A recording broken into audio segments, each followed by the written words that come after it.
తెలంగాణలో పల్లె పొరుగు రంగం సిద్ధమైంది. ఎప్పుడెప్పుడా అని ఎదురు చూస్తున్న స్థానిక సంస్థల ఎన్నికల షెడ్యూల్ రాష్ట్ర ఎన్నికల సంఘం ఎస్ఈసి ప్రకటించింది. దీంతో రాష్ట్ర వ్యాప్తంగా వెంటనే ఎన్నికలు కూడా అమల్లోకి వచ్చినట్లు వెల్లడించింది. మొత్తం 5 దశల్లో ఎన్నికల ప్రక్రియను పూర్తి చేయనున్నట్లుగా రాష్ట్ర ఎన్నికల కమిషనర్ రాణి కుముదిని స్పష్టం చేశారు. సోమవారం ఏర్పాటు చేసిన మీడియా సమావేశంలో రాణి కుముదిని ఎన్నికల వివరాలను వెల్లడించారు. ముందుగా ఎంపీటీసీ, జెడ్పీటీసీ స్థానాలకు, తర్వాత సర్పంచ్ స్థానాలకు ఎన్నికలు జరుగుతాయని తెలిపారు. అక్టోబర్ 9వ తేదీ నుంచి నామినేషన్ల స్వీకరణ ప్రక్రియ ప్రారంభమవుతుందని చెప్పారు. ఎంపీటీసీ, జెడ్పీటీసీ ఎన్నికలను 2 దశల్లో నిర్వహిస్తామని, అక్టోబర్ 23న తొలి విడత, అక్టోబర్ 20న రెండో విడత పోలింగ్ ఉంటుందని వివరించారు. సర్పంచ్ ఎన్నికలను 3 దశల్లో నిర్వహించనున్నట్టు ఆమె పేర్కొన్నారు. తొలి విడత సర్పంచ్ ఎన్నికలకు అక్టోబర్ 15న నోటిఫికేషన్ విడుదల చేసి అక్టోబర్ 31న పోలింగ్ జరుపుతామన్నారు. రెండో విడతకు అక్టోబర్ 21 నుంచి నామినేషన్లు స్వీకరించి నవంబర్ 4న పోలింగ్ నిర్వహిస్తామని తెలిపారు. ఇక మూడో విడతకు అక్టోబర్ 25న నామినేషన్ల ప్రక్రియ మొదలుపెట్టి నవంబర్ 8న పోలింగ్ ఉంటుందని స్పష్టం చేశారు. స్థానిక సంస్థలు, రూరల్ ఏరియాస్లో గ్రామ పంచాయతీలు, ఎంపీటీసీలు, జెడ్పీటీసీల స్థానాలు ఏవైతే వేకెంట్గా ఉన్నాయో వాటికి సంబంధించిన గ్రామవారీ వేకెన్సీలు, అలాగే ఎంపీటీసీ, జెడ్పీటీసీ వారీగా వేకెన్సీలు నిన్న సాయంత్రం అన్ని వివరాలతో జిల్లా ఎలక్షన్ అథారిటీస్ అందరూ కూడా గెజెట్ నోటిఫికేషన్ ఇష్యూ చేశారు.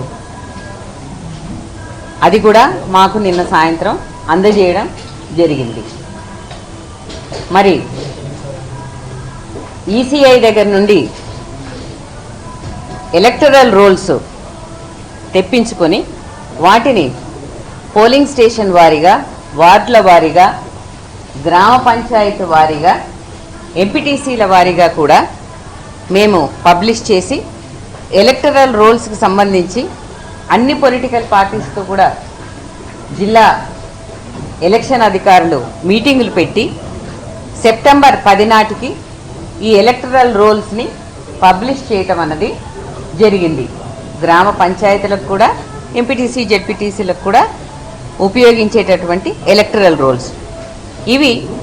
ఈసీఐ కొత్త నిబంధనలు అనుసరించి వారు జూలైలో ప్రచురించినటువంటి ఎలక్టరల్ రోల్స్, అలాగే జూలై 15వ తారీఖు వరకు సవరించినటువంటి రోల్స్ మాకు డేటాను వాళ్ళు ఇవ్వడం జరిగింది.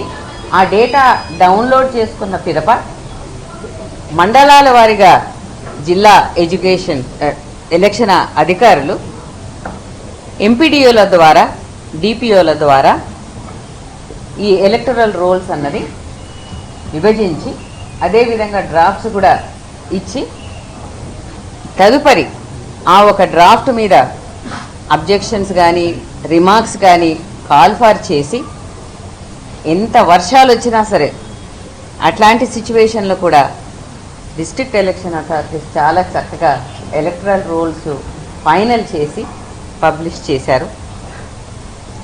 తదుపరి ప్రిపరేటరీ యాక్టివిటీస్ చిన్న చిన్నవి ఉంటే అవి కూడా కంప్లీట్ చేసుకున్నాం. మెయిన్గా ఇవి రెండే, వేకెన్సీస్ని గెజెట్ చేయటం, ఎలక్టరల్ రోల్స్ని పబ్లిష్ చేయటం అనేది 2 ముఖ్యమైన కార్యక్రమాలు. కాబట్టి వాటిని పూర్తి చేసుకున్న పిదప ఇప్పుడు ఈ వేకెన్సీస్కి టైం షెడ్యూల్ ఇవ్వాలని చెప్పి ఈరోజు మీ ద్వారా అందరి ఓటర్స్కి కూడా తెలియజేయడం జరుగుతున్నది.